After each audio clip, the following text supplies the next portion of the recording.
The reason why this came into existence was my belief in freedom and liberty.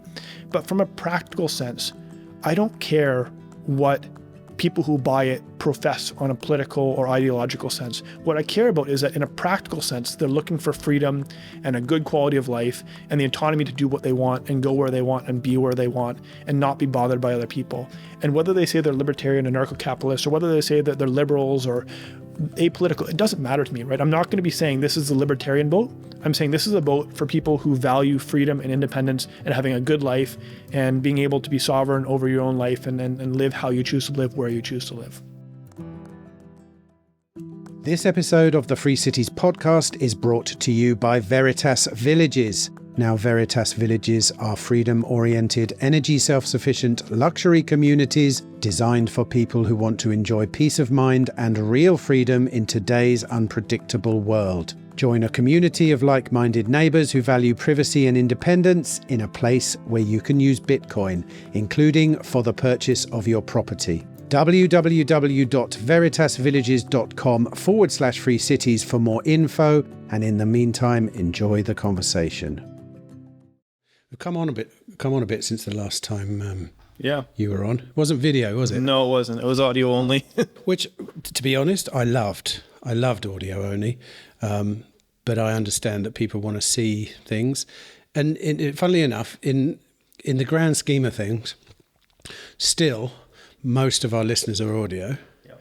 And on YouTube, we get, 200 or 300 listens per episode.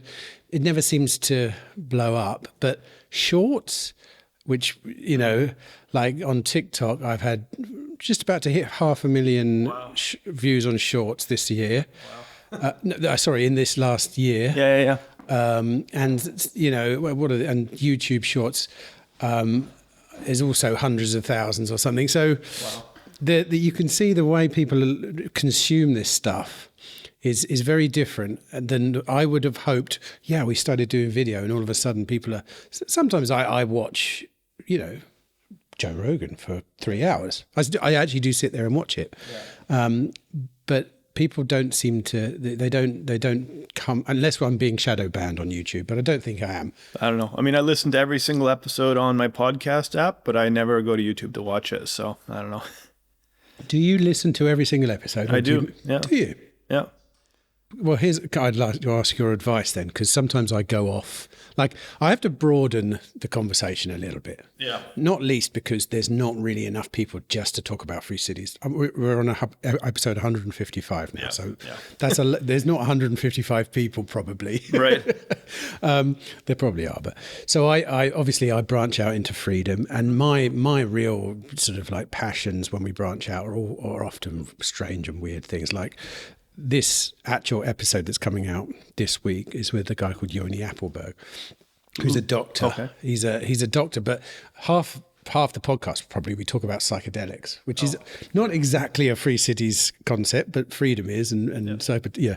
So what's your opinion on the kind of content and when it veers a little bit away from free cities? Does that bother you as a free cities listener? I don't think it bothers me. I think it's less interesting to me than the more directly related things. But you do a good job talking to the people anyways. So yeah. Well, that we're about to hit a very long and hard round of free cities, because I think I'm doing 20 interviews this week. So, and they will all be, as you know, we're at the Free Cities Conference. They'll all be the actual movers and the shakers, of which you are one, Mason. And we've spoken once on this podcast, and I got the kind of the general I am Mason, what you do and stuff. And I'll be honest with you, I don't know a lot else since. I mean, I know that LiberArx have got a new model, and I think we were talking about that 2 years ago. Yep. So that's obviously come to fruition.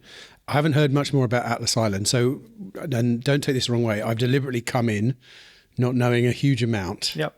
I hope that's okay. So absolutely, I'm basically just going to, I basically want to know, and I don't know, you probably noticed as well, if you do actually listen to every episode, that I've become a bit of a seasteader over the last couple of years. I've noticed that, yeah. Right. And I've just just interviewed Vera just now, just before you, and we ended up talking about seasteading. And I said to her, and I'll repeat it now because I think it's true, is I think too many people sit on the idea of seasteading and just think, haha, that's cute, without actually realizing, I think it's one of the, if not the most important idea in the whole Free Cities ecosystem. And the main reason is because we have a working model in the general consensus kind of reality, which is cruise ships, which not only is very easy to explain, all the concepts of free cities, especially free private cities, but also people can relate to it because they can imagine themselves walking onto a ship. Right. And when you say, did you realize that's a floating private city? It works the same way. The governance model's the same. Flagging, all this kind of stuff. So even if we're not even talking about the actual nuts and bolts of the items that you're building and the ocean builders and all that lot of building, the actual concept is super important and will almost certainly be the thing which for me, it proves the model. I mean, obviously you're a seasteader, so you no doubt agree, but pick apart my argument there. No, I mean, I completely agree. As you said, cruise ships are floating cities, right? We don't call them that primarily because they're short-term accommodations, but that's for the guests. The people who live on them for 6 months at a time. Their food is there, their house is there, their job is there, their boss is there, and everything's run according to the free private city model. There's nothing related to national regulation for the most part in any of these projects, and they're economically successful and they're winning. They're proving that people choose free cities without even knowing the ideology behind it because it just works better. Worth saying as well, super high standard of living. I mean, obviously it's not to everyone's taste, but I think possibly one of the highest standard of living possible for a normal person. If you were a member of the aristocracy or so a multi-billionaire, you could probably have that many people at your beck and call. But yeah, not, I don't know. And the other important thing is, it's not that it's a high standard of living because we've taken a group of people and, pressed them into work or, made them do something against their will by the government trying to force an industry. These are people who voluntarily leave their homes and their families to go work on cruise ships because they're treated better and they make more money than they would working where they come from. So all people involved are in a win-win situation. It's completely voluntary. I did a speech in Serbia last month, and I was talking to what you call normies about free private cities, and I've worked out through a sort of just through talking to people, the easiest way to describe them is using cruise ships, right? Not a lot of other people seem to do it, but it's just so easy. And so I did a bit of a dig in. They've just 2 new cruise ships have come out. And the name of it's forgotten. It's something of the seas. Icon of the Seas. Yeah.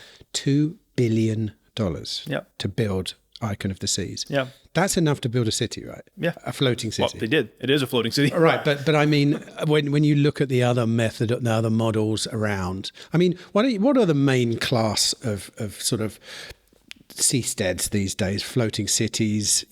I know nothing's been officially classified, but as someone who works and builds these kind of things, what are the sort of major classifications according to you? That's an interesting question. I think obviously, as we said, cruise ships are the best working example of a true floating city.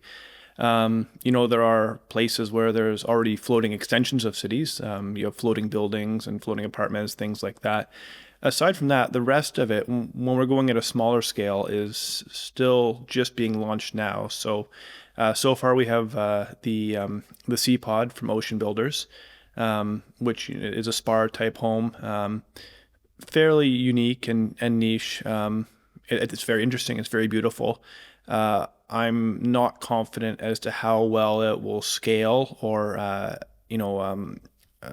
become affordable price-wise just because of their construction technique. I'm hopeful, but they've been working on it for quite some time, and I think they're still out of budget of the average family. The one that I'm more excited about is the ArkPad from Mitchell Suchner in the Philippines, and I know they're going to be launching sales of those very soon, and he's actually looking to be building a floating house. It looks just like a house. It's on a flat platform. You build a house on top of it, and it will be cost competitive, actually cheaper than most real estate in most parts of the developed world. So that's very exciting to me. And when he gets that launched and starts scaling up, I think that's really where we can start to see things taking off and growing, because those are interlocking platforms that essentially fit the vision that Joe Quirk laid out of modular cities with individual buildings that connect together and can be rearranged. So that's exciting. I think from my perspective, though, the other piece that I'm working on and will be launching actually on Friday is the LiberArx, which is taking it from the opposite direction. Most of the things so far on the smaller scale have been stationary objects, but what we're launching is essentially a floating mobile home, a house yacht, as we could call it, that is designed for a family of between 2 to 6 people to live comfortably on the ocean. It's if you imagine a waterfront apartment, 110 square meters of interior space and another 40 or so square meters of balcony. And now imagine that you can go anywhere in the world you want with this apartment. And I think that adds to the dynamic, because it's one thing to have buildings that can be rearranged, but it's another thing to have the ability to move families around more easily and both participate in seasteading as well as take advantage of the nomad lifestyle and tour the world. It's in my perspective, it's the best of all worlds. You get a home that's as comfortable as an apartment and as mobile as a boat or an RV. So you really just bring your home wherever you want with you. So those are the 3 projects I think right now that are closest to fruition. Right, I'm with you there. SeaPods, that's grants Yes. stuff. Yep. I'd say they're high end. I mean, I think he told me that one cost him 5 million at the moment, but yeah, and he wants to get it down to 1 million maybe. But yeah, and the interesting thing about that, there are amazing engineers that are working on it. From my perspective, what I would like to see them do, I don't know the backside of their operations, but they're taking on so many things at once, right? They're not just trying to build a floating house. They're trying to build a floating futuristic house with an incinerating toilet and a ring that controls everything and a helicopter landing on the roof and water recycling. So I think that's why they're so expensive, because they're taking on so many challenges at once. And, it's fantastic that they're still going, and I hope that they will succeed. But I think because they're taking on so much, it's going to take longer to reach the mass market. And also, talking of ArkPad as well, the latest ArkPads that I saw were in the Philippines, were basically floating, in a way, tents. So that's not what you're describing, though. No. So ArkPad, I guess, to clarify, there are 2 things. ArkPad, the company, which produces those floating tents, he calls those the glamp houses that are part of the Reef Resort. And then the ArkPad C or D, which is their... I guess you would call it their higher end model, but I would say a very reasonable model. I've told Mitchell, I don't know that those tents are going to be something that will scale outside of lower income countries. For lower income countries where you have, protected waters, it's fantastic because it addresses that population. But for a Western audience, I think the model that will be most of interest to them is the ArkPad D, which I don't know if you've seen it on the website. It's basically a 10 meter by 10 meter platform that floats a couple meters above the waves, and you can build a house 1 or 2 stories right on top of that platform. Okay, right. Because I'm speaking to him next week, so I'll hold off there. I mean, you've got your own project to talk about, but it's good to get a sense. I mean, I'm just checking really that I know all the projects currently, and that's what I know. So I'm glad to see that. Like you say, they're all small scale. I think probably in the back of everyone's minds is the multi-billion-dollar cities. But according to you, at least, do you think these are a stepping stone to get there, or do you think this is a completely different idea because it kind of serves the more nomadic side of things? No, I think there's certainly a stepping stone to get there. The reason being is that, as we started this conversation, cruise ships are essentially a planned community where everything is owned by one owner and rented out to the individuals, which can be interesting, but especially for vacations. But most people don't want to live full-time in a community like that. And you can see that because where people live on land is all cities that have grown up organically, block by block, building by building. So I think this idea to build a $2 billion boat that serves as a seastead for people living aboard permanently, it could work, but it's it's a bit of, again, a second problem, because not only do you have to convince people to live on the water full time, but you now also have to convince them that they're going to live in this planned community, which they don't do on land. Whereas when you look at something like the ArkPad or the LiberArx or the SeaPod, this is how cities build up on land. They start with a few individuals living in their home, and then more people come together. It becomes a village, and then from there, enough people, accumulate in one area, and it becomes a town. You get a business district, and it grows up and grows up and grows up. So I view these 3 projects, and there's a couple others in the works as well, as the foundation stones for a larger city. It will certainly take time, but I think once you get enough people living in one place, that the demand for density is there, then you'll start seeing engineers going and developing larger structures that are more equivalent to apartment buildings or skyscrapers. But you first, whenever you're building a city anywhere, unless it's got a huge amount of government funding, you start with low-rise development, and that's where we're at right now with Seasteads. So, but as far as I know, ArkPad and SeaPod, and we'll come to yours in a bit, don't worry, but I don't think they're modular, are they? Well, it depends on what you mean by modular. Well, as in, they're designed as individual vessels at the moment, and there's no way to park 2 next to each other necessarily and link them up with the, in a sense that you'll end up with something as large enough to call a town or a city or something. So with the SeaPod, you're correct. They are not directly linked together. They do have plans for platforms that connect them. But with the ArkPad, they actually are intended to be linked together. That's why they're all 10 by 10 meter building blocks, because then you can link these together and create walkways between them, and you can create blocks and blocks of housing that are walkable communities. I don't think you'll get to the point where there's, roads with cars or buses or anything like that, but you could definitely have people walking between the platforms or even biking between the platforms. And you could put tens or hundreds of these connected together and build a small little town or village. Okay, right. Once again, I'll leave that until I'm speaking to the guy that's actually building these. Let's go on to your LiberArx, as they're called, with an X on the end.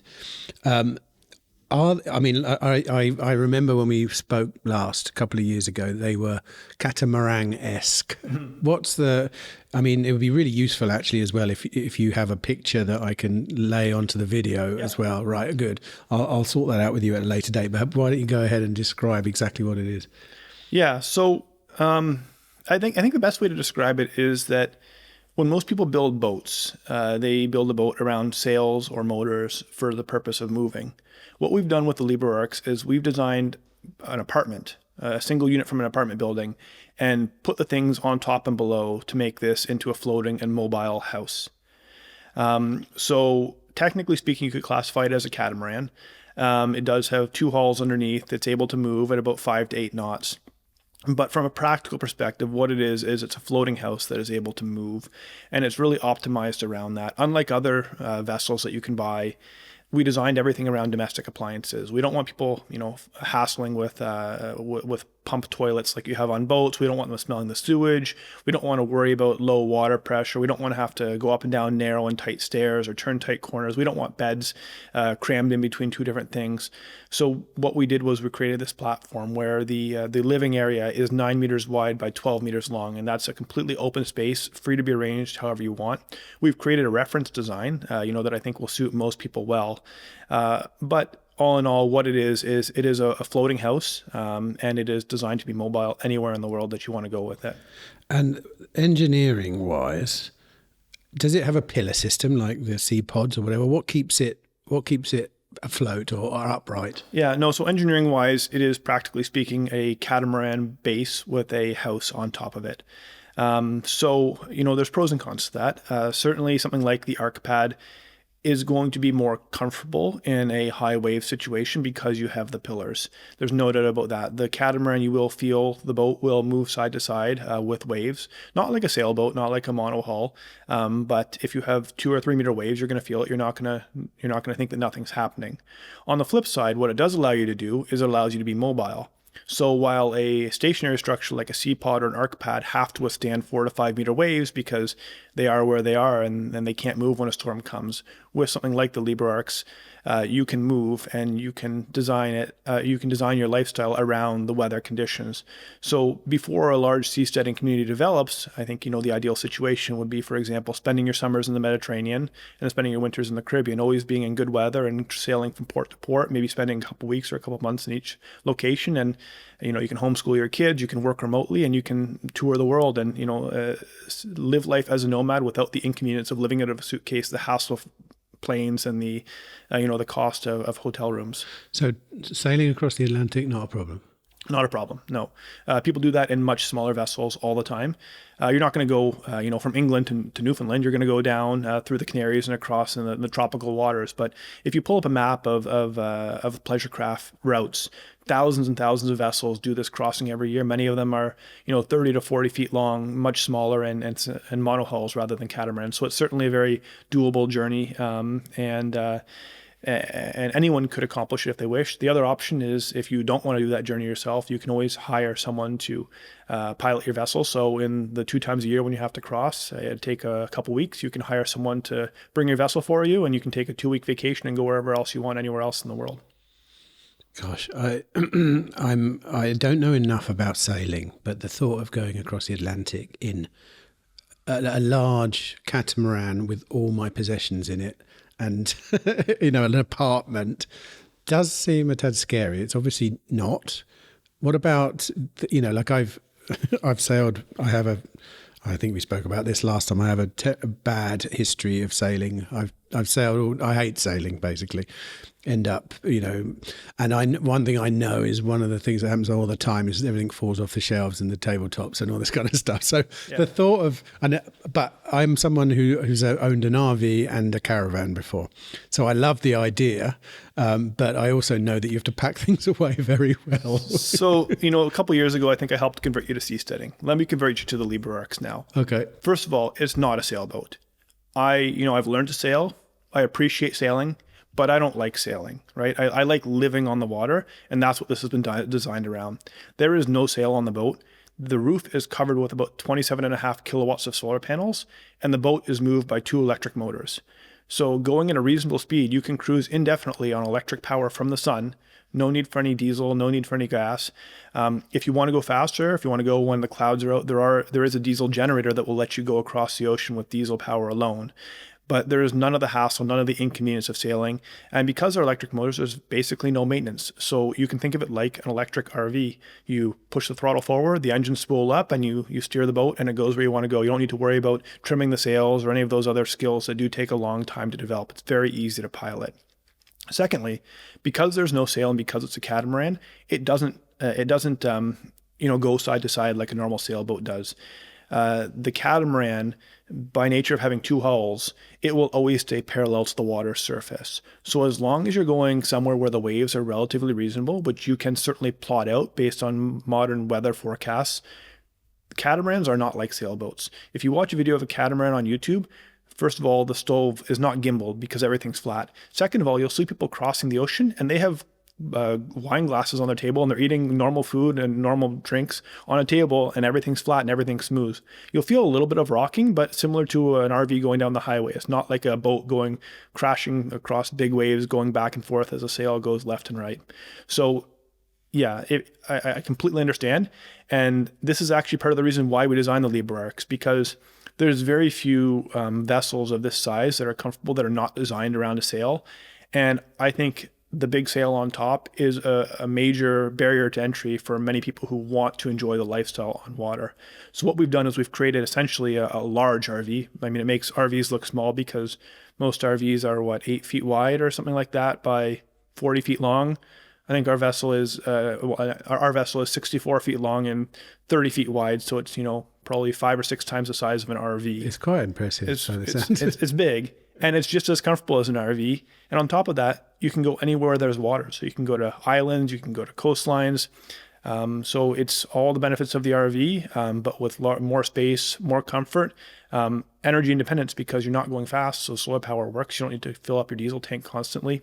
And then also country independence. You're not landlocked to one location. You can basically go anywhere in the world you want to go, because when you look at the map of civilization, most civilization is based around waterways and water access for historic reasons. Even Prague, which is, in Central Europe, we've looked at the charts, and the LiberArx, based on the size that we built it, can actually sail into downtown Prague. So, maybe in a couple of years, you'll see someone sailing to the Free Cities Conference on their LiberArx.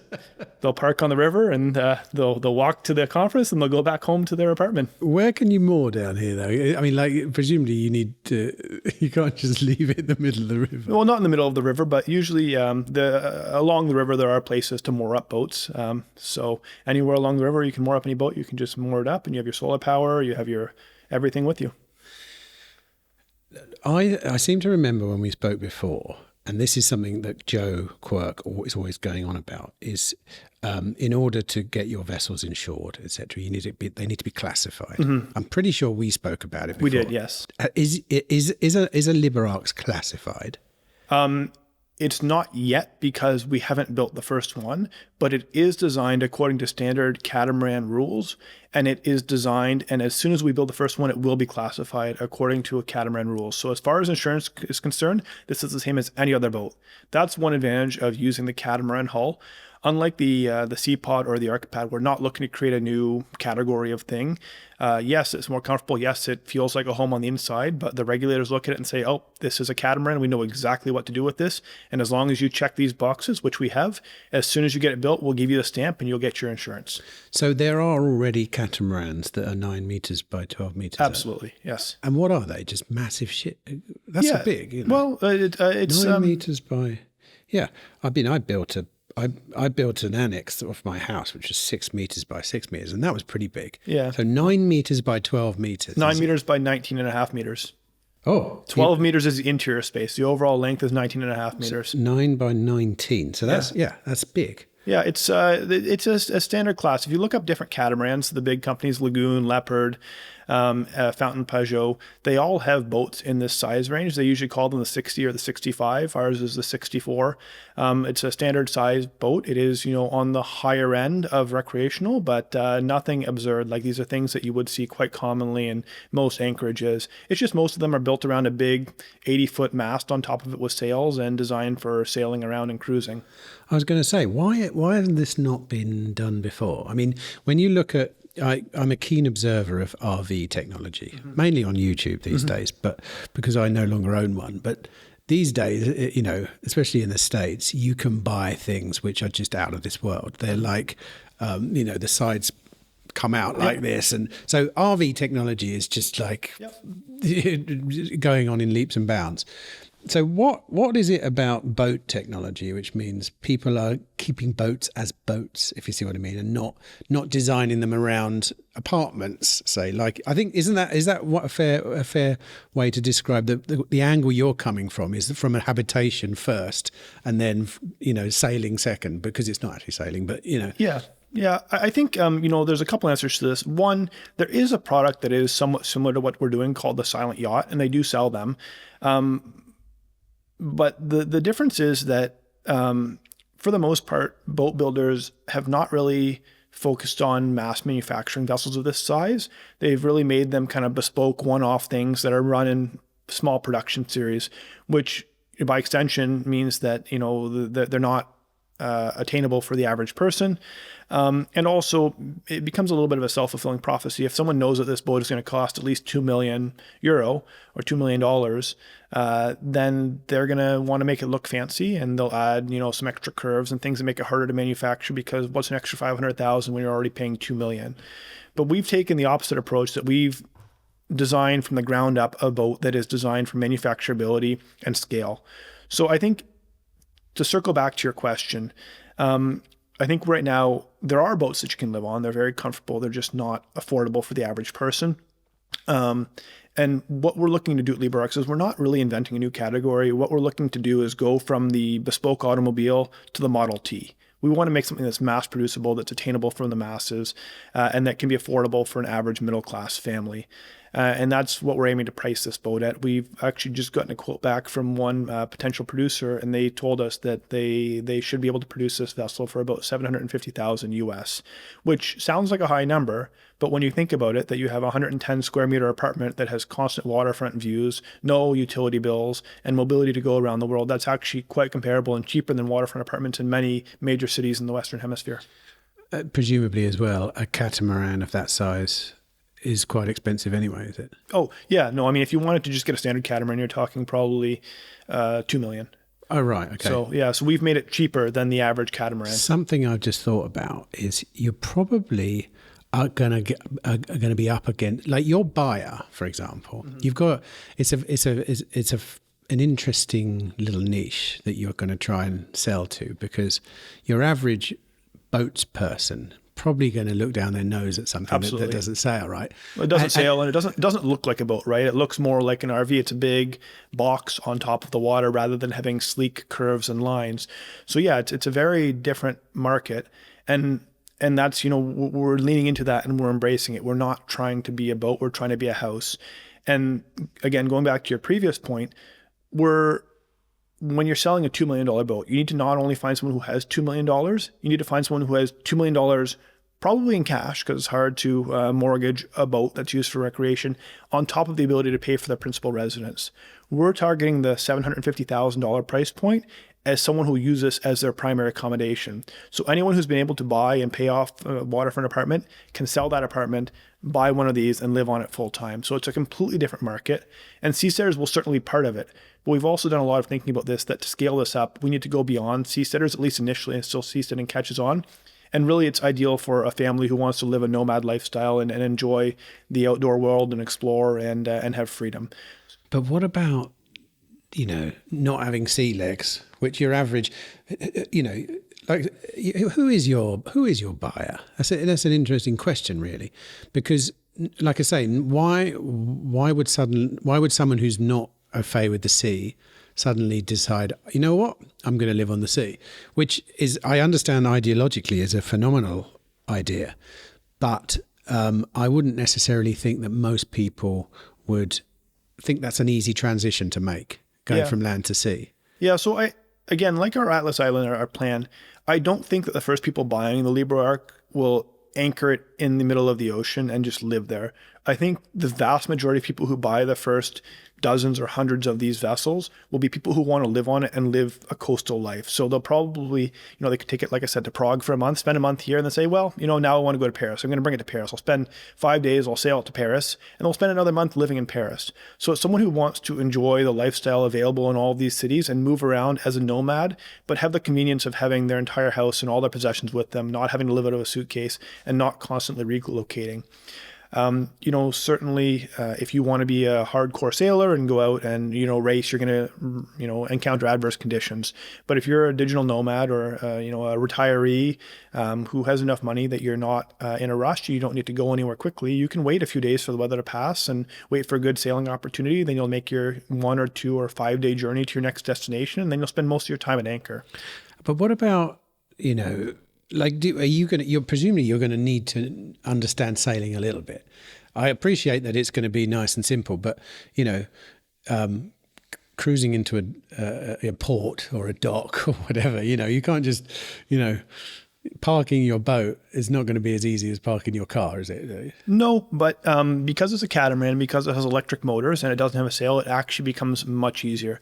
You're not going to take someone who's never sailed a boat and just say, here are the keys, go. But what you can do is give them 5 or 7 days of training. And I can tell you personally, I was not a sailor growing up, but after 5 days on a catamaran, you get the hang of it. It works just like any other skid steer vehicle. You have great control over it. A catamaran, because it has 2 motors, one in each hull, can actually spin itself in a circle on a dime and rotate anywhere you want it to go. And because they're electric motors and you don't have a sail, it's very easy to control. So yeah, it does take some getting used to, but anyone who can drive a vehicle with a few days of training can drive a catamaran.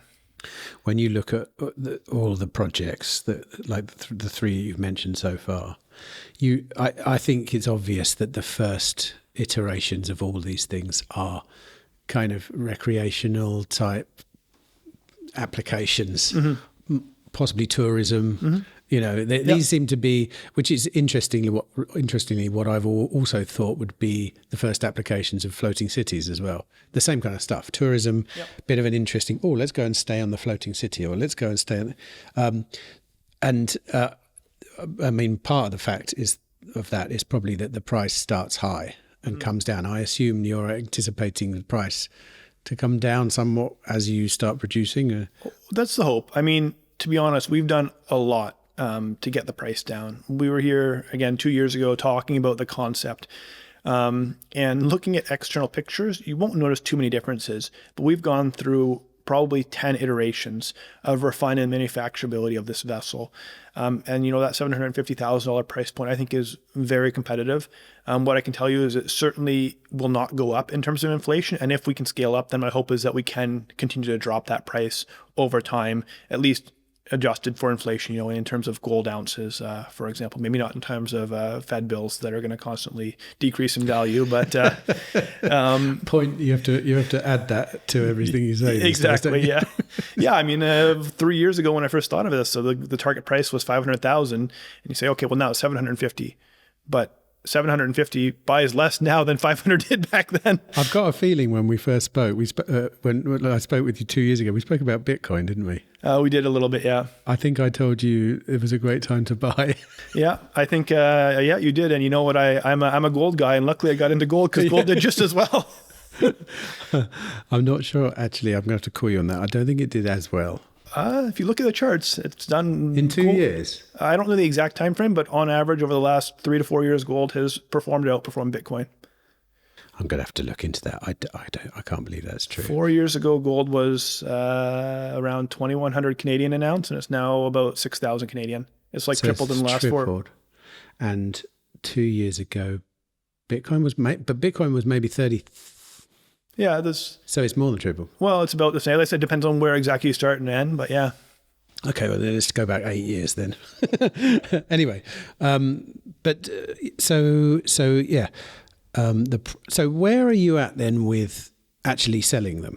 Right. Like, have you got a brochure, and can someone look through and go, yes, I'd like this, like a lot of people pick RVs from a brochure, don't they? And they kind of custom make them sometimes. Yeah. Yeah. So, we just finished the design for the first model.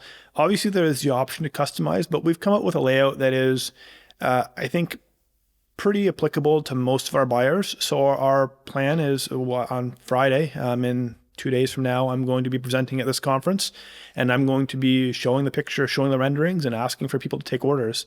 And once we get our first 3 to 5 orders, we'll start our first batch production of the LiberArx.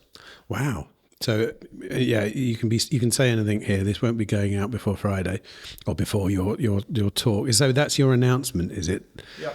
Wow. So, and I'll be able to use those pictures in the video version of this, I hope. Yeah, absolutely. And okay, so what do you expect? Like, are you on actively? Because I know you've got another life. You've got a whole nother life, haven't you? Yeah. And I know that because I think sometimes people, like, let's say they have trouble consolidating the two. You're a doctor, right? Yes. And then you're a seasteader. Yeah. Right. So how does that work then when you start selling seasteads? Are you looking to get out of the doctoring game or whatever, or is that something you can run alongside? I mean, I can run them alongside, to be honest. My private life is what's allowed me to fund this. I've put a lot of money into developing this product and haven't asked anyone for a dime. I've paid everything out of my own pocket. And I intend to continue doing so because this is a passion of mine. I would like eventually to start making a profit on these. The first batch is going to be sold basically at cost because, there's always bugs you need to work out on the first batch. But then my hope is to eventually start making a profit and first and foremost, reinvest that into further iterations and improvements in our product. Hopefully, again, reducing that production cost, scaling up. But, in the long term, if I can sell enough of these that it becomes a viable income for myself, and I can devote myself to this, which is my passion, then I think you'll see the other parts of my life scaling back in relation to it, and this could become more of a full-time endeavor. Interestingly, Grant Remont, who created the SeaPod, yep, lives on his. Yes. So he built it for himself first. Mm-hmm. You haven't done that.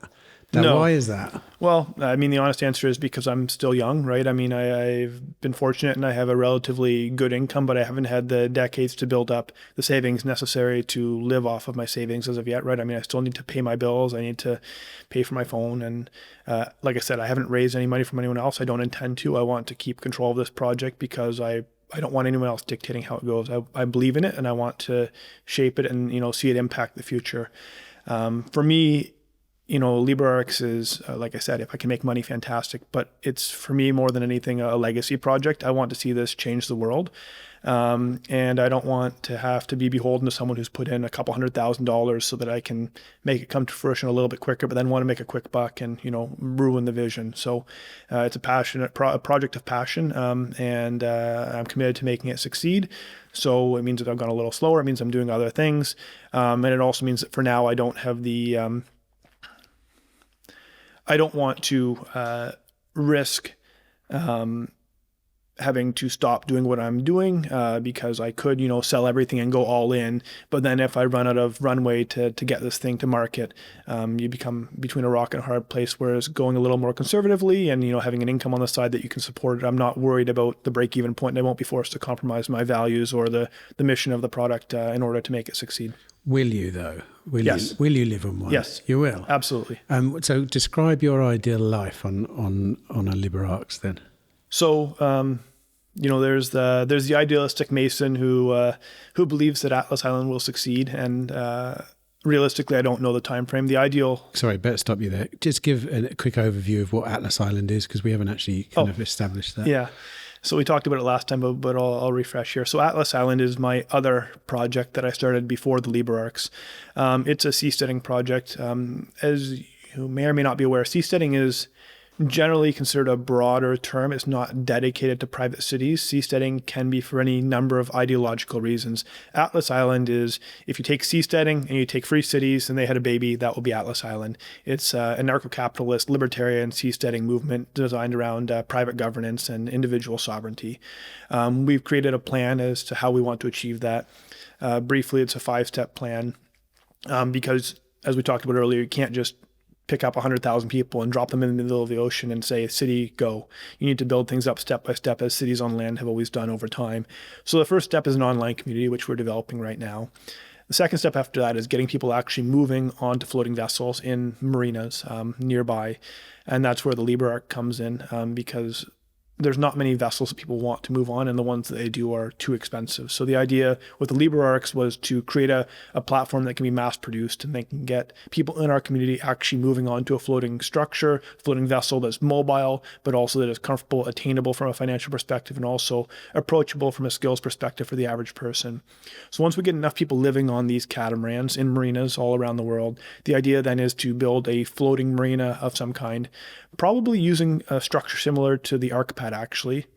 So you can imagine a bunch of ArkPads put together into a floating platform.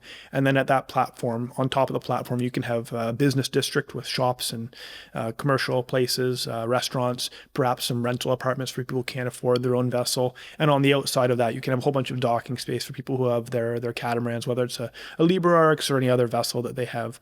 And that becomes a floating proto-seastead in a sheltered area. Once that develops large enough and it becomes, to some degree self-sufficient economically, it has a little bit of a circular economy going on, the idea would then be to move that whole floating platform further away from shore, still close enough to shore that you can get there, but it then lets you develop that economic self-sufficiency even further, test your designs out in more adverse conditions, and eventually, once you've established probably a community of at least a couple thousand people with, like I said, hundreds of ArkPads and a bunch of other vessels, and you've proven that it works and that, for the most part, you're conducting all of your business and your daily interactions with other people on this platform, you can then move that whole community out into international waters. So that's the 5-stage plan for achieving true seasteading, which is international waters, flags of convenience, multiple platforms. And, from getting from where we are, stage 1 to stage 5, could very well take multiple decades, depending on how things progress. Ultimately, that is my goal, to, live on a LiberArx and associate with a community of other like-minded individuals in a true seastead in international waters. But I'm also a very practical person. So in the short term, once I start selling enough of these and I want to make this my full-time job and passion, my plan would be to move on to one, continue selling them, promoting the movement. And in the interim, I would probably spend my time, as I mentioned earlier, cruising around different places in the world, the Mediterranean, the Caribbean, Indo-Pacific, and just exploring the world, working remotely, selling these products, and enjoying life. It does sound very nice, and something that I know a couple of people that do, which is relatively similar but much more localized, is living on barges. A lot of people travel around the UK living on barges. You can sail barges across to other like the Netherlands and places like that if the sea's good. And I can definitely see the attraction there. I had a very good friend of mine actually who, during the pandemic, was thinking about decamping to a barge. You're talking a narrow boat, right? Like a canal boat? We call them barges, but yeah. Because they're not as big as what you're describing, because they have to go down canals. But they are very long, and people live on them. Lots of people in the UK live on them permanently. Absolutely. And you can sail them into Camden Lock in London, more right in the middle of North London, and pop out to the shops and stuff. Whereas you could never afford a one-bedroom apartment, and barges are quite cheap. You just have the upkeep, the mooring fees occasionally. This is essentially that concept, but expanded to something a little more comfortable and a little more seaworthy, because those barges really shouldn't leave the canals of the UK. I wouldn't feel comfortable taking one of those barges across the Atlantic, right? That's not a vessel designed for. I don't think you can. You can definitely take them across to other parts of Europe, though. When you have the right weather window, but actually, the UK is a little bit of an outlier in this. The rest of Europe has an inland waterway system designed around fixed sizes, and that was one of the design parameters. That's why we chose 9 meters wide and less than 20 meters long, because that means that this vessel can get into almost every major European city. So what people do in the UK with narrow boats, you could do this in Europe, or along the Great Loop in America with the LiberArx. So it is designed that if you want to live that lifestyle and just sail around inland waters in Europe and North America, you're absolutely able to do that with this boat.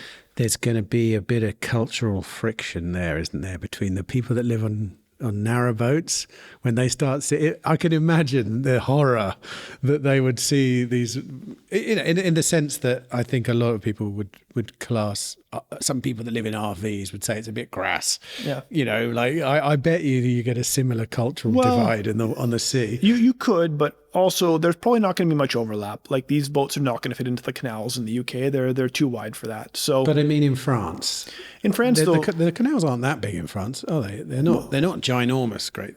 They're not ginormous, but the canals or the inland waterways that this is designed for are also used for industrial purposes. So it's not like it's just a recreational canal. These are things that are taking, multi 100-foot long barges with containers and bulk cargo. So these would actually be some of the smaller vessels relative to what else is traveling on these waterways already. Europe is very much pivoting towards trying to move traffic onto the waterways, which is why there's an active effort to expand these waterways, really for freight purposes, but it also means that it works out perfectly with our time. Why is there a movement to move back onto the water then? That seems... I mean, it would be back, wouldn't it? Because there was a time when almost everything was moved by water. I mean, I'm not an expert in European politics, but I think their perspective is that it's more energy efficient to move things by water than by rail or road. So their idea is to, first of all, decongest the rails and the roads, but also to be more potentially environmentally friendly, I guess. Is it though? I mean, actually shipping by water is one of the most energy efficient ways to ship things. Is that right? Yeah, that's why you see that container ships, they don't bring a container ship to the nearest land possible. They bring a container ship as far inland as they'll able to get it, because it's actually much cheaper to just leave things on the ship and go as close as possible. I mean, that's why you have the Suez Canal and the Panama Canal, right? You could have said, let's unload the ship here and put it on rail and bring it to China by rail, or across North America by rail. But it's easier and more efficient to keep it going by water. Water is a fantastic method to move bulk cargo and anything. So, describe your perfect sort of like yearly kind of. Say you're living on a LiberArx. Is it a LiberArx 64? Did you call it? Yeah. Is that the model 64? Yeah, the 64, because it's 64 feet long. That's generally how boats are modeled. Okay. Describe your perfect year. I want people to start imagining this, what it could be? Because I know that there are currently, amongst the super wealthy who have large yachts, there's a route that they tend to travel around the world. And a lot of it's to do with events that they go to in different countries. But what would the LiberArx kind of buyer be potentially doing? I know you've mentioned a few sort of European cities and stuff. Yeah, I think it really depends on what your goals are. I think for me, I generally like spending a week or two in each place. So in the summer, I would sail along the coast of the Mediterranean for the most part. You can start in Spain and continue along to France and Italy, go along the coast, get to Greece, sail around the Greek islands. And basically what I would do is each year I would look for what's an interesting city or a port that I want to stop at. And you can stop at each of those ports for a week or 2 weeks. Obviously, during the day, you can still do your work. You're going to have satellite internet on the vessel, so you have your office on board.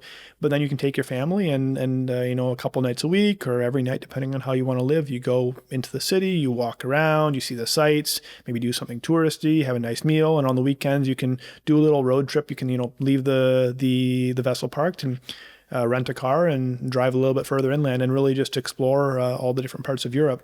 In, say, somewhere like the Mediterranean, is it necessary to come into a port or or are you talking about just offshoring? Yeah. So there's multiple options depending on how much money you want to spend and what you value. The cheapest thing is, as long as you find areas that you're allowed to anchor, you can just drop your anchor because you have solar power on the roof. You have no need to plug into anything. Ample power, not only to power your vessel, but also for all your domestic needs. You could run, your TV, your air conditioning day and night, all day, every day, and not worry about running out of electricity. We also have dual water makers on board, so no need to fill up on water. We have wastewater processing, so no need to empty your tanks either. So you can absolutely live at anchor permanently full time and moving from anchorage to anchorage. And then when you want to go inshore, you can drop the dinghy, which is a small little boat off the back, and sail in and just moor up that dinghy. Going, now in terms of stepping up in terms of cost, but also potentially more convenience. You can, instead of dropping anchor, you can use a mooring field, which is where they have permanent mooring balls that you can pick up. It's a little bit more stable, a little bit less hassle. And then the most expensive, but also most convenient is you can go into a port either every day or on certain days when you want and rent a slip and moor up into the slip. And then you have access to shore power, you have access to all the shore facilities, and you can literally just walk off your boat onto the dock and go into town. And once again, my when I think about these things, I'm always thinking about bad weather and what that would mean and would it become a nightmare and et cetera. Tell me something, for example, the Mediterranean. Mm-hmm. Do you get bad seas in the Mediterranean? You absolutely can, but usually it's quite seasonal. It's more so in the winter that you get the bad weather. And also, again, as I mentioned, there are weather forecasts. So if you see that there's bad weather coming, that may be a day that you decide, okay, well, there's a really bad storm coming. I don't want to be at anchorage here, even though I'm safe.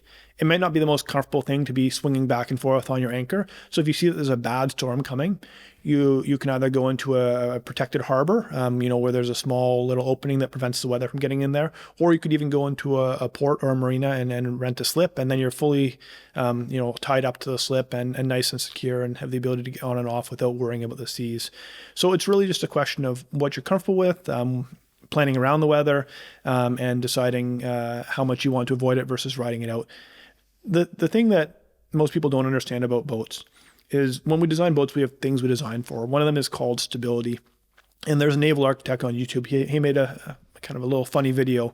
He said that stability is not what people think of when they buy a boat. When people buy a boat, they're thinking of something called seakeeping, which is how comfortable the boat is in the conditions. And given that it's a 64-foot long catamaran, this boat will be among the most comfortable of any that you can own on a personal level in conditions, just because it's large and wide, and it's the bigger the boat and the wider it is, the better it handles waves because it averages things out and it keeps them calm. But that being said, when we talk about stability, catamarans are exceptionally stable vessels. In fact, the only reason catamarans ever run into trouble, for the most part, is because they have too much sail up and the wind pushes the boat over. But because our boat doesn't have a sail on top of it, you don't have that concern. So there is no reason that the LiberArx should ever become unsafe. It should always be stable. It may not be comfortable. If you have 20-meter waves, you're going to have the boat go up and down over those waves, and you'll have some angling and going side to side. The boat will always be safe to live on. It's just a question of what you're comfortable with.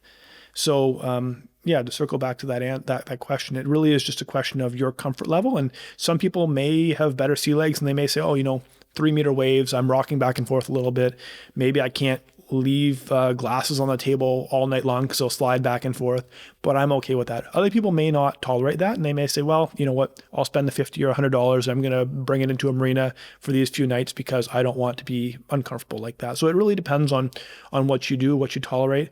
I think, though, the best thing is to plan your general travels around the weather patterns, because the big storms are generally fairly predictable and you can work to avoid them. I certainly wouldn't want to be in the Caribbean, for example, during hurricane season, right? That's just not a good plan.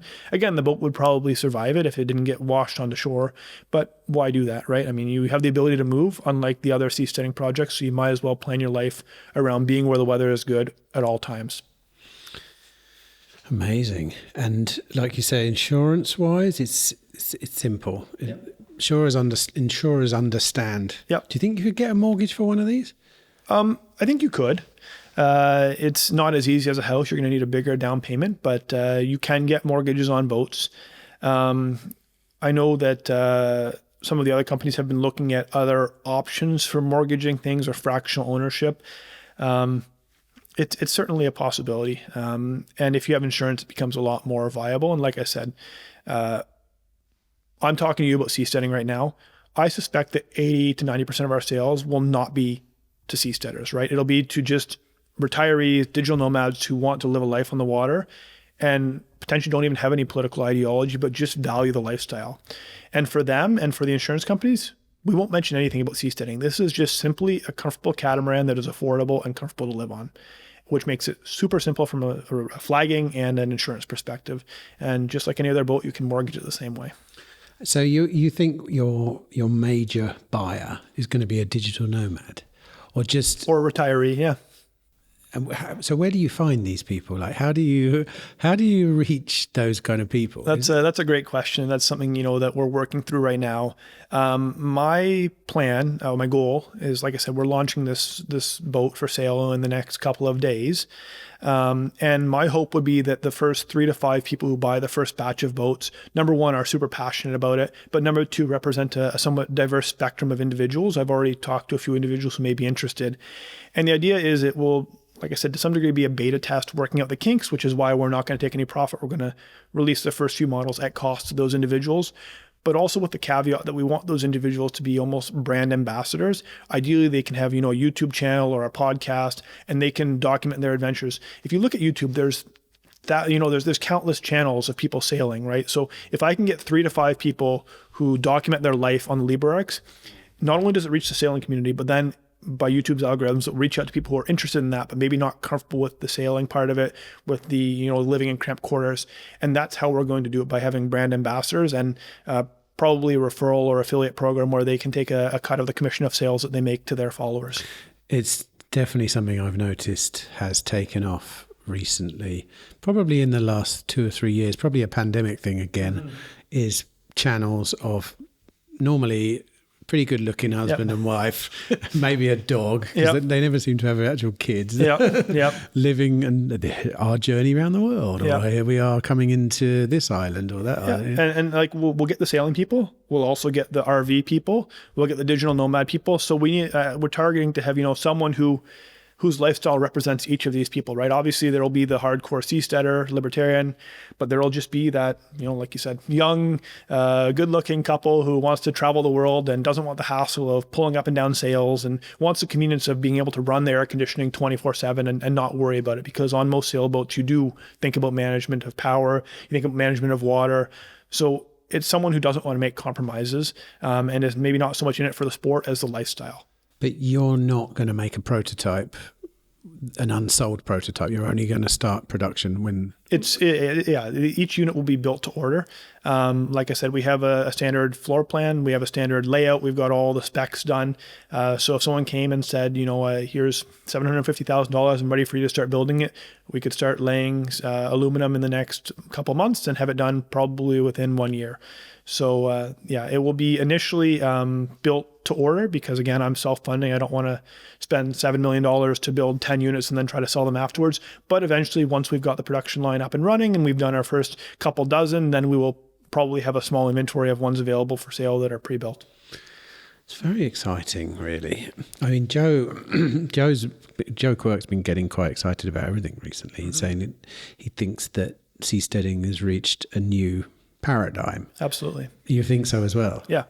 I'm very passionate about our project, but I'm also very excited about Mitchell's project with the ArkPad, right? I think our project is a proto Seastead and will work well in Seasteads, but I think when you combine LiberArx with the ArkPad, you now have a platform for large floating businesses, and you have a platform for families to live on vessels that can then go and patronize those businesses. Do you know what? I mean, I'm trying to think of all the things that would be good for you to do, because I'm a critic. I'm in my mind. Every time you say something, I'm thinking, yeah, but what about this? But what about this? But that's the big battle I think you have, is convincing people that living on water is not scary, it's not bad, it's not weird, it's not, and also it's convincing the people who sail boats that living in something that looks more like a house is a good idea as well. So it's... I mean, I'm going to be honest. I'm not targeting that market, right? If someone wants to sail and they love pulling up and down their canvas and they like the wind tipping them left, port and starboard, they're not my target market, right? They're going to buy their catamarans with a sail on top. Fantastic. Good for them. But that is such a small portion of the population. We're targeting the population who wants mobility, who maybe likes the idea of an RV, but wants more space and more flexibility to go more places. So that's really our market right there.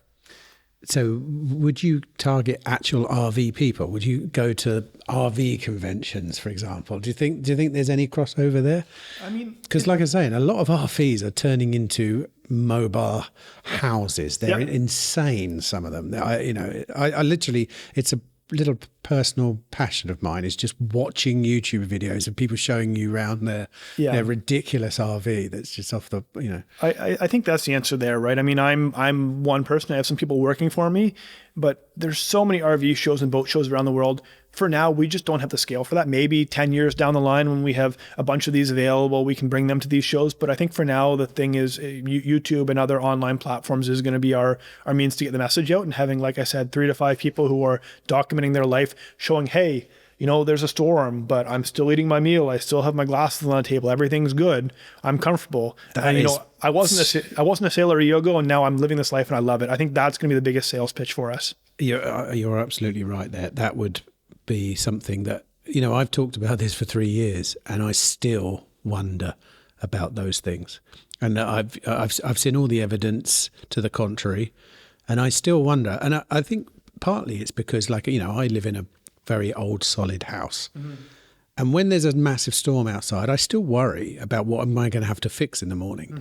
Mm. What's going to blow off the roof? What's going to, let alone if I was on the water and I wasn't an experienced sailor or whatever, Yeah, but on the other hand, I have a background in engineering as well. And what I would say is that houses seem solid because they have bricks on the outside. And maybe in Europe, they're a little bit more solid, but most houses in North America are just pieces of stick put up vertically with a small flat piece of wood between them that's very thin, right? And then you have some insulation and maybe you put some siding or some brick on the outside.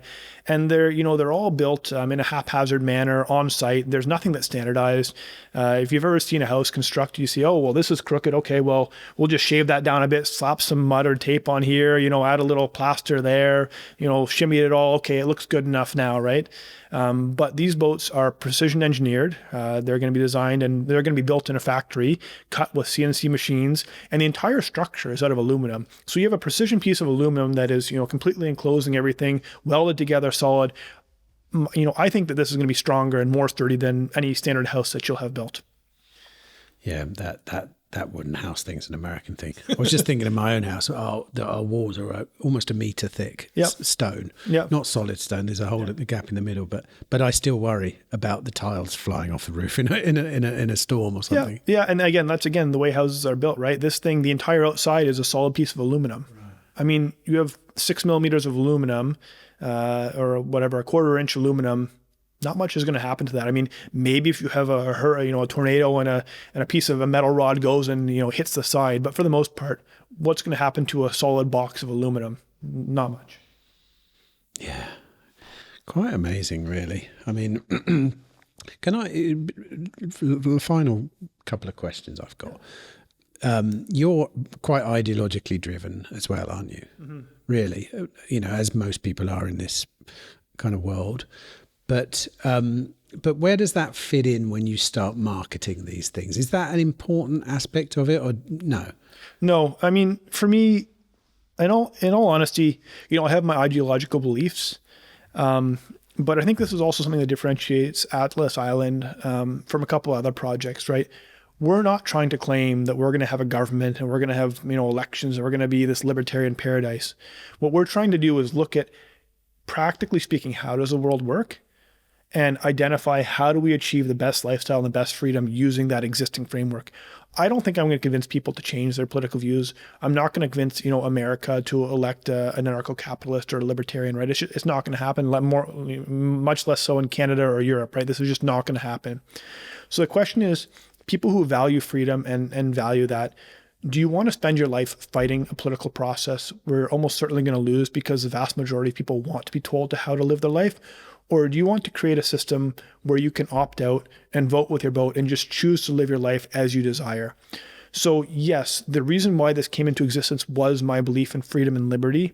But from a practical sense, I don't care what people who buy it profess on a political or ideological sense. What I care about is that in a practical sense, they're looking for freedom and a good quality of life and the autonomy to do what they want and go where they want and be where they want and not be bothered by other people. And whether they say they're libertarian, anarcho-capitalists, or whether they say that they're liberals or apolitical, it doesn't matter to me, right? I'm not going to be saying this is the libertarian vote. I'm saying this is a vote for people who value freedom and independence and having a good life and being able to be sovereign over your own life and live how you choose to live, where you choose to live. Isn't that libertarian? Well, we call that libertarian. So, okay. So I know what you mean, though. But I'm being facetious. I'll tell you. Yeah, no. But I'll tell you an analogy here that's that's very applicable. So in Honduras they have a couple of these special zones, right? Prospera has obviously marketed itself as the libertarian zone, right? Morazon is the blue collar worker zone. And one of the people who helps to run Morazon, I was talking to them. I said, "What's your biggest challenge with Morazon?" They said, my biggest challenge is convincing these blue-collar Hondurans to pay their 5% tax or whatever it is in the zone. I said, what do you mean? Like outside the zone, they have to pay 30 or 40% tax. He says, yeah, but they don't. So, these people who may have elected a socialist government, in practical sense, they just don't pay their taxes, right? I think there's a lot of people who ideologically don't identify it, but when it comes down to it, if people have the choice and they can choose to keep money for themselves, they can choose to be free, even if people claim that they're communists or socialists, most people will make the choice that benefits them in the end of the day. And that's what we're banking on, not the political belief, but based on people looking out for their own interests and doing what's best for them and their family. Well, that's the other thing about Morazon that Mark Edge sort of made me realise is it's a libertarian paradise with no libertarians in it, apart from possibly Joyce and Alex. Yeah, and this brings us back to cruise ships, right? This is how we started our conversation. Cruise ships are a libertarian paradise, but people don't go to cruise ships because they believe in libertarianism. They go because it offers a better service and a better quality of life at a lower price. And at the end of the day, I don't care what we say, I care what we do. And if we tell everyone that we're not political at all and we don't mention anything about politics, but we create a system where everyone opts out and everyone chooses to live by private governance and everyone's quality of life improves because of that, then I think we've won. Amen to that. Yeah, and nicely brought round full circle as well. You're a pro. Thank you for that. Yeah, great. Thanks for coming in. That's super exciting. I think I really do. I think I told you this off camera. I feel like not only Seasteading, but I think the whole movement is is cranking up a notch at the moment. There's a lot of new projects coming online. There's a lot of people announcing new projects, even at this conference. And there's a lot that we can't announce that seem to be happening. And they're all, as I was mentioning this morning in another interview, they're all on a spectrum of freedom. I think you're right on the kind of almost self-sovereign end. Absolutely. You're really at the far self-sovereign end. Yeah, and like I said, I mean, we're not like, I will market it that way here, but for the average person, I just market it as freedom and independence to live your life as you choose, right? The right to choose how you want to live your life. And you'll see in my presentation at this conference, actually, that is one of my slides, I think, is titled Your Sovereign Home. That's how we're selling this. It's for the sovereign individual who wants to be truly independent. You've cut ties with the banks, you've cut ties with big tech, you've cut ties with your government. Now you can cut ties with, the land-based society and have the ability to be truly independent. This is the last piece in the puzzle for the sovereign individual, right? You can have your cryptocurrency or your gold, you can have all your digital nomadism, but until now, people have needed to interact with the state by renting or buying a place to live, because as much as you say you're a digital nomad, you still live in the physical world. This allows you to cut that final tie, untether yourself from society, and be truly self-sovereign and a sovereign individual, sovereign family. I can see a really great, this is my marketing head just clicked into gear when you just, all the way you're describing it, you've obviously thought this through well, cutting ties with, there were a lot of really good memes there. And you're right, I think, and this is something I've really come to understand over the last few years, is seasteading is the next important thing that has to happen in the world of the sovereign individual. It has to happen. Yeah. And also, when it happens, it will be the precursor to space travel. And exactly the same, it will be where all the lessons are learnt for space travel. Yeah. And we've designed the LiberArx around that, right? I mean, I kind of talked about it briefly, but there is a lot of engineering that's gone behind it that doesn't show up in the marketing, right? And when you think about it going one by one, right? You're location independent. You can move anywhere in the world. You're energy independent. You have solar generation. You never need to buy power from anyone ever again, either for movement or for your daily life. You have satellite internet. You never need to, connect to a landline anymore. You have water generation. You have wastewater management. The only thing that you're not truly independent of on a LiberArx is potentially food. But on the other hand, if you put a scuba compressor on there, you get some spear fish, some spear guns and a couple fishing rods, you could potentially be food independent as well. But taking that last one back, you could easily store 1 to 2 year supply of food on this boat for your entire family. And for a year or two, you could just go anywhere you want to any deserted island and be completely independent while still connected by the internet, but fully sovereign, fully independent, not relying on anyone else whatsoever. Wow. So that's the dream we're selling, right? It is, but it's not a dream, really, when you think about it. It is actually a reality, providing, I can't wait to see the first one, Mason. I really can't. I can't wait to see it, because I like I say, I'm a massive fan of the whole idea. From an ideological basis, like you've just laid out, if you really believe in the ideas of self-sovereignty, this is it. This is how you get it. And it's not actually possible on land. No. The only way you get self-sovereignty on land is when people don't know you're there, which is a good strategy, but really, And that's the other thing too, I had mentioned these different ambassadors. I think the one that I hadn't mentioned that we need to do as well is, before all of this, I was a bit of a prepper. I like the idea of, you build your house off grid and you have all of this. But at the end of the day, you can have the best possible off grid house, but if things go wrong and you're trying to protect yourself and your family, you can't move. So if society collapses and someone finds where you live, you're kind of stuck. What's a better prepper situation than being on a boat with everything you need and able to move and just say, well, things are going bad. I guess I'm going 20 miles offshore and riding things out. So I think that's another, marketing angle. And I think that will be when we've truly succeeded, is when we've got the digital nomads, when we've got the lifestyle people, we've got the seasteading people, and we've also got all the off-grid prepper people who previously wanted a big property in the country, but now realize maybe it's better to be on the water. That's amazing. Well, it's come at the perfect time. I mean, the free, what I call the free cities ecosystem, is broad, and it's all degrees of freedom. That's what it is. Mm-hmm. I just love the fact that you're right at the extreme end And because without people at that end, in a way, it's the end that markets the whole movement in a way, because a lot of people find it hard to wrap their head around a place that's giving a bit more freedom. Yeah. And they're like, yeah, well, that's not really, but it is. When you spend time in this world, you realise that as long as there's more freedom than before, you're doing the right thing. You know, there's no such thing as suddenly creating the perfect freedom, except, funnily enough, at sea or space where you really can, you know.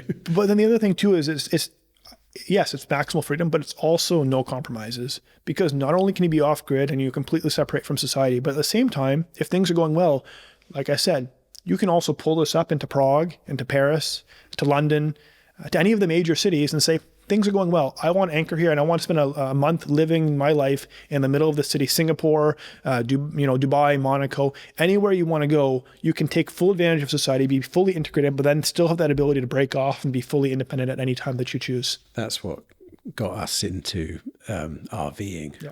Me and my wife and my kids, we used to have a 6-berth RV. Yeah. A Heimer it was. Do you know the German brand? I don't know. I know the American brands a little bit. But right. Yeah. And one of the best things about that was because initially you think, right, we're just going to be going and visiting all these lovely remote places.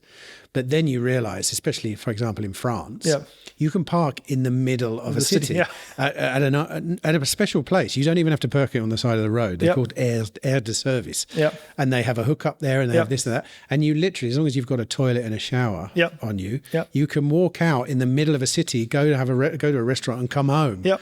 And that was a real eye-opener. That's what convinced us, you know. And the reason why the LiberArx is better than an RV is because, number one, more cities are accessible by water than by land, because you're not limited to one specific continent or one region.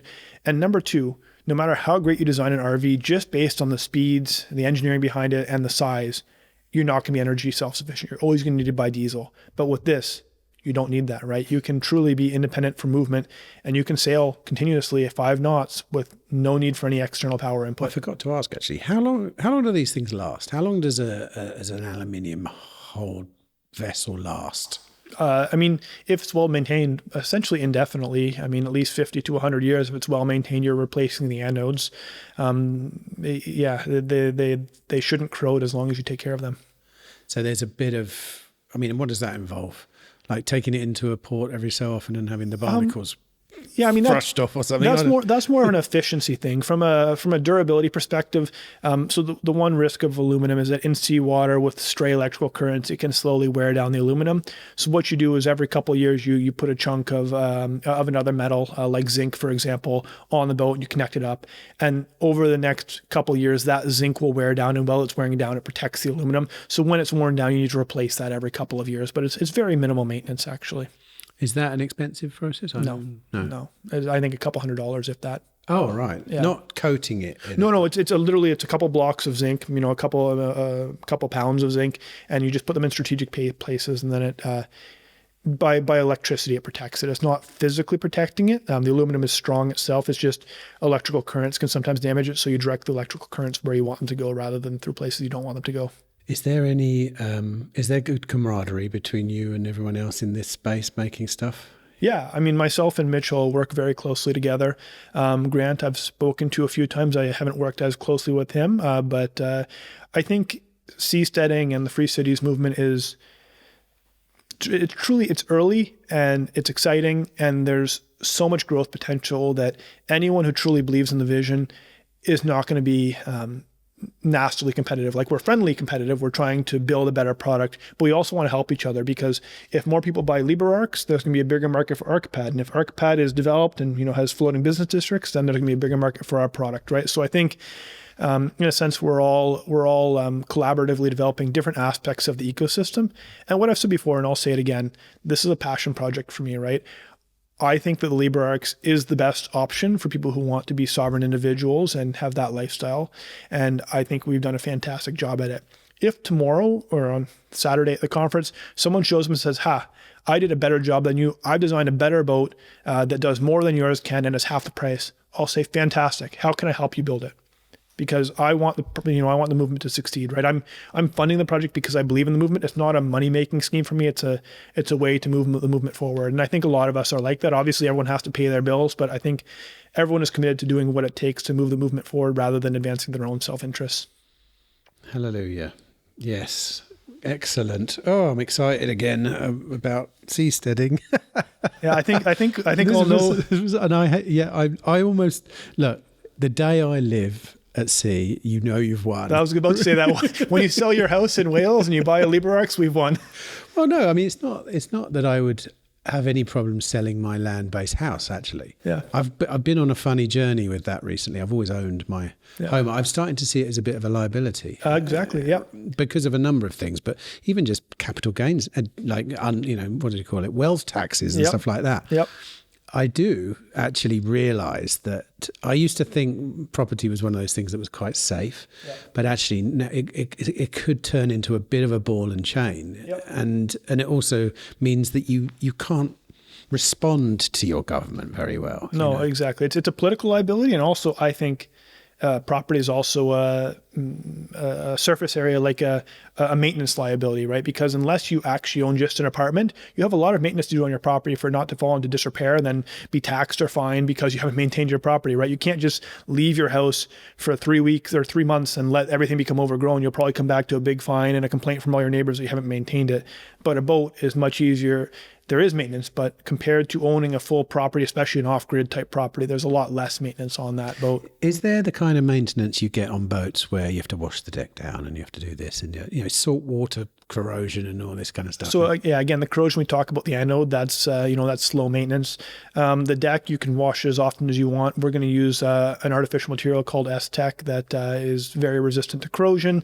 The outside is very simple, easy to clean, durable. The inside, also, unlike, I guess this is another thing I hadn't mentioned before, but most boats are kind of designed as boats first and foremost, and they add some other stuff in to make it livable.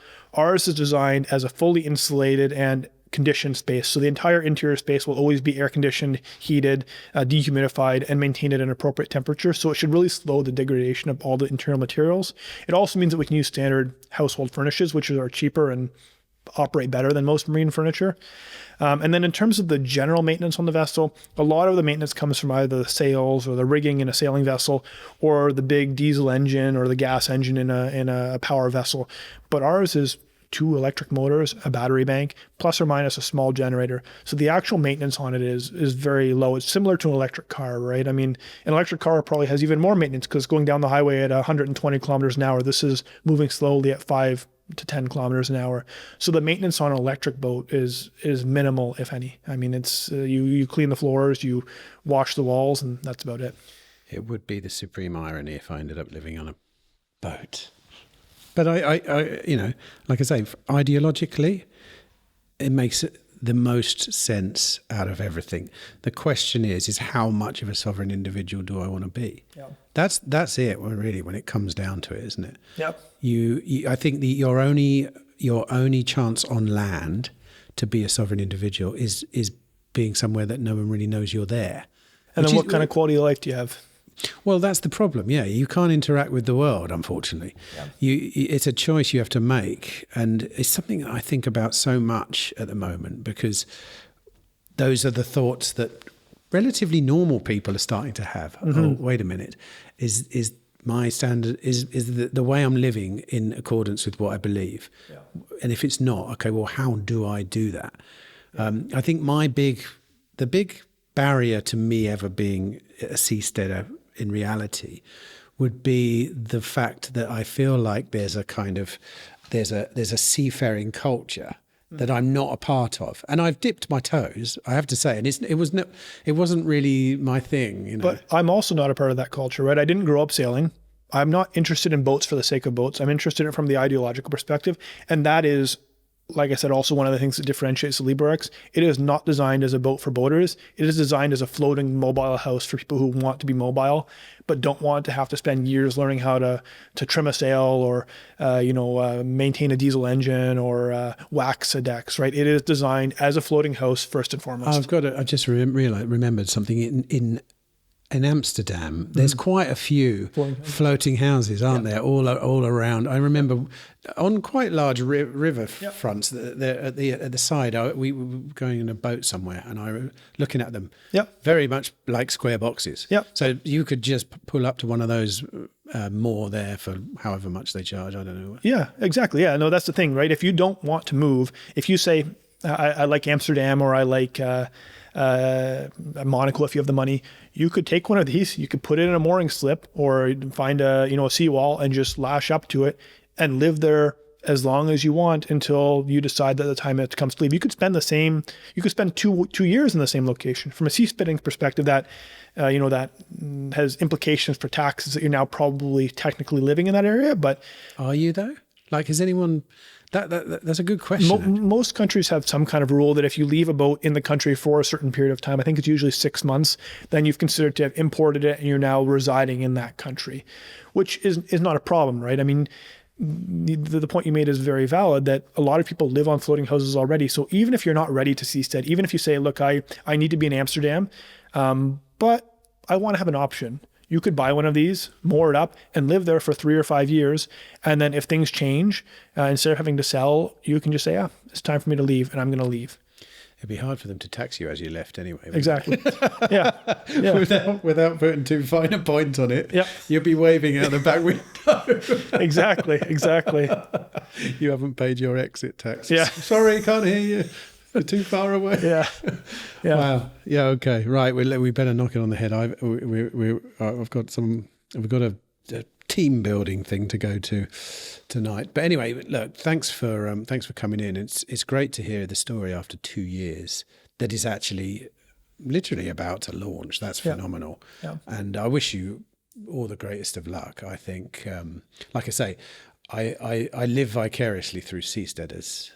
You've converted me, and I've got a very critical mind about it, mainly because I don't want to just think, I really want to be critical, because it's such a far out idea. Well, I mean, I don't expect you to be in the first batch, but maybe batch 3 or 4 we'll see the Free Cities podcast move to a video format with you and your family living on a LiberArx. Well, yeah, I mean, we started this podcast in Prospera, so it would be the natural progression. Run it. Have you seen that film, The Boat That Rocks? I haven't seen that one. It was about radio. I think it was about Radio Caroline. Oh, okay. It's a great film, actually. Honestly, a really great. Not just because of the story, but it's a great film. It'd be one of those. We run the podcast off a moving seastead. That would be the ultimate, I suppose. Talk about living the dream. Anyway, thanks, Mason, and good luck with your talk, and good luck with everything, man. I really mean that. Thank you very much. It was nice chatting with you again.